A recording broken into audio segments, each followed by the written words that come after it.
Hachette Audio presents Radiant, The Diamond Trilogy, Book 2. Written by Elizabeth Hayley. Foreword by James Patterson. Read by Kristin Kalbli.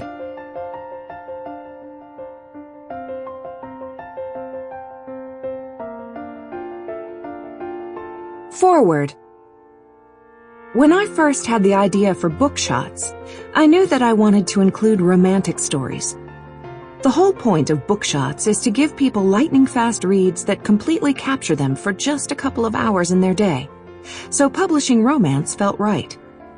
I have a lot of respect for romance authors. I took a stab at the genre when I wrote Suzanne's Diary for Nicholas. While I was happy with the results, I learned that the process of writing romance novels requires hard work and dedication. That's why I wanted to pair up with the best romance authors for BookShots. I work with writers who know how to draw emotions out of their characters, all while catapulting their plots forward. I hope that's why you decided to pick up this book, Radiant. Maybe you were so consumed and intrigued by Siobhan and Derick's relationship that you had to read more. Since Siobhan has moved to Detroit in this book, and Derick doesn't know how to approach her, it might seem as though this couple will never get back together. Unless love really is the most powerful force on earth. James Patterson.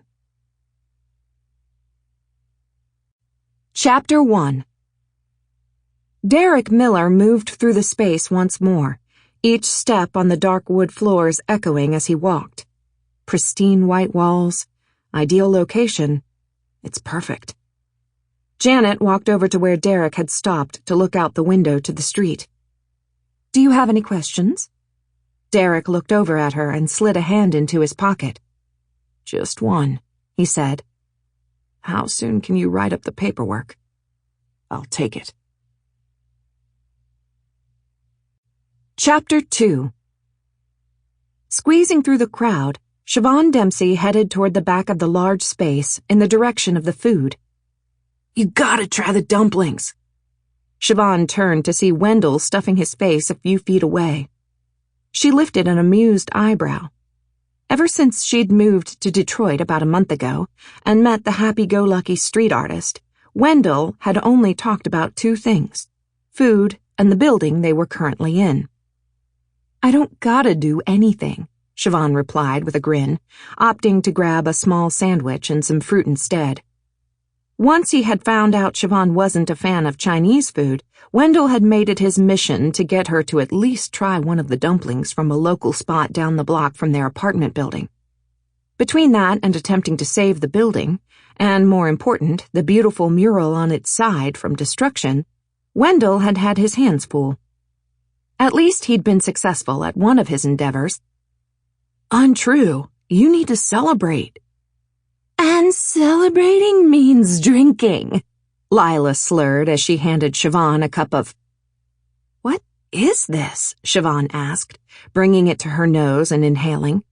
She winced when the scent burned her nostrils. Her roommate leaned in to give Siobhan a nudge, but she lost her balance and nearly fell into the table. It's moonshine! Jesse's been making it for months. He's gotten pretty good at it the last week or so. I don't even know who Jesse is, Siobhan said. Woo! Lila called loudly as she waved a hand in the air. Hey, Jesse! Jesse! After a moment, a blonde-haired guy in a white t-shirt and gray vest gave her a nod and held his drink up. That's Jesse, Lila said. Yeah, I got that, Siobhan said on a laugh. Try it, Lila urged. It's totes drinkable. Then she nodded dramatically, as if it would strengthen her argument. You can trust me. Siobhan narrowed her eyes and tilted her head playfully. Why do I feel like that's not true? Listen, Brooklyn, Lila said, giving Siobhan a bump with her hip. We took you in and gave you a home. The least you can do is try Jesse's moonshine. Siobhan laughed at the way Lila made her sound like a stray kitten. I'm not really sure how those two things are related to each other, but screw it. We're celebrating, right? She put the cup up to her lips and drank in long gulps. Sample complete. Ready to continue?